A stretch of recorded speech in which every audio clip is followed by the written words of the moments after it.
पूरे मुल्क में आज जुमेतुल विदा की नमाज अदा की गई। पूरे अकीदत के साथ मुसलमानों ने जुमे को अलविदा कहा। इस मौके पर खास दुआओं का एहतमाम किया गया। खासतौर पर दिल्ली की जामा मस्जिद का मंजर रूहानी रहा। इस मौके पर हमारे नुमाइंदे ने यहाँ का जायजा कुछ छू लिया।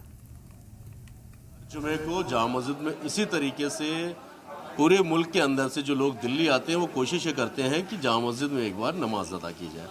तस्वीरें आप देखिए, हज़ारों की तादाद में लोग जो है यहाँ पर मौजूद हैं और जुमेतुल विदा की नमाज अदा करने के लिए आए। लोग मेरे साथ रहते हैं।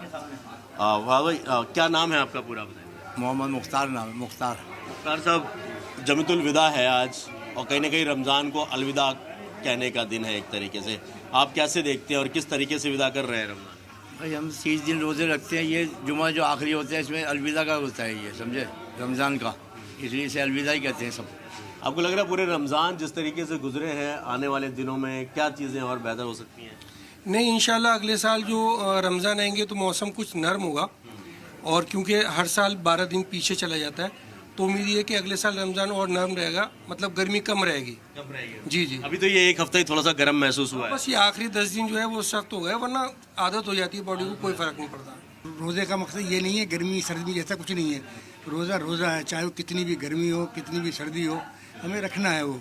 और जब विदा होती है कोई चीज़, जब जो चीज़ जिससे मोहब्बत होती है। अलविदा जुमा कैसा लग रहा है अभी का? अच्छा लग रहा है, अच्छा लग रहा है, पढ़ के अच्छा लग रहा है, नमाज पढ़ के अच्छा लग रहा है। आज जुमेतुल विदा है, किस तरीके से देखते हैं पूरा रमज़ान को अलविदा कहने? पूरे रमज़ान का जुज़ है, पूरे रमज़ान का आखिरी अशरा चल रहा है। ये बरकत, ये जो है रहमत वाला महीना है और इसमें जो है तीसरा अशरा चल रहा है। ये रमज़ान का सबसे बड़ा दिन है ये, और मुसलमानों के लिए बहुत बेहतरीन व बहुत बरकत वाला ये दिन है। और इसमें सब लोग सर जोड़ के, सब कंधे से कंधा मिला के नमाज़ पढ़ते हैं और जामा मस्जिद में आते हैं और ज़्यादा से ज़्यादा तादाद में आते हैं। और नमाज भी बहुत अमन के साथ बहुत अच्छी तरीके से हुई है। अल्लाह ताला का बहुत बड़ा रहमत करम है हम लोग के ऊपर कि इस रमज़ान का माह मुबारक महीना हम लोग को अता फरमाए। हम लोग और इस महीने में हर मुसलमान भाइयों को ज़रूरत से ज़्यादा ये करना चाहिए, नमाज़ पढ़ना चाहिए, रोज़े रखना चाहिए, तरावी पढ़ने चाहिए। बताइए, काली पट्टी बांधने के लिए कहा गया था मुस्लिम पर्सनल बोर्ड की तरफ से कि वक्त बिल को लेकर, उस पर किसी ने यहाँ पर खैर बांधी नहीं है। कोई अपनी कोई खास वजह? नहीं, किसी ने कोई वजह नहीं है। काली पट्टी बांध लो, सफ़ेद पट्टी बांध लो, लाल बांध लो, होना कुछ भी नहीं है। करने के लिए कहा गया था कि भाई वक्त बिल के खिलाफ है। अरे नहीं, सबके सबसे बड़ा खिलाफ इनके लिए, ऊपर वाले के लिए, ऊपर वाले से बद्दुआ करें और वही सब हल कर देता है मामला अल्लाह। जाहिर सी बात है, दुआ हर मर्ज की दवा है कहा जाता है, और इस्लामिक तरीका भी यह है कि दुआ हर मर्ज की दवा है। आपको किसी तरीके की कोई चीज़ होती है तो फिर आप उसको आ सकते हैं।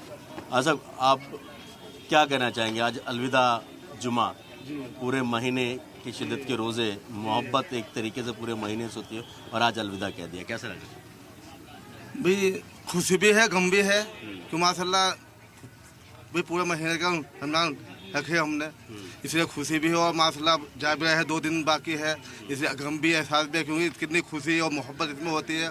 इतनी मोहब्बत पूरे साल नहीं हो पाती है ना। दूसरा सवाल मेरा ये है कि वक्त बिल को लेकर विरोध करने के लिए मुस्लिम पर्सनल बोर्ड ने कहा था कि काली पट्टी बाजू पे बांधे, यहाँ पर किसी ने नहीं बांधी, आप लोगों ने नहीं बांधी, हर किसी का अपना तरीका है। आप कैसे देखते हैं, इस पर क्या कहना है?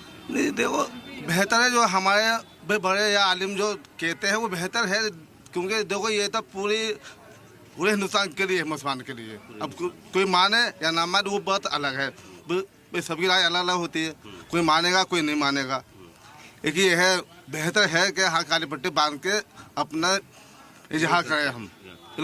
हर किसी का अपना अपना हक है कि वो किसी भी तरीके से अपना विरोध वो विरोध दर्ज किया जाए। वीडियो न्यूज़ गोपाल के साथ सैयद मुबशिर, सलाम टीवी, दिल्ली।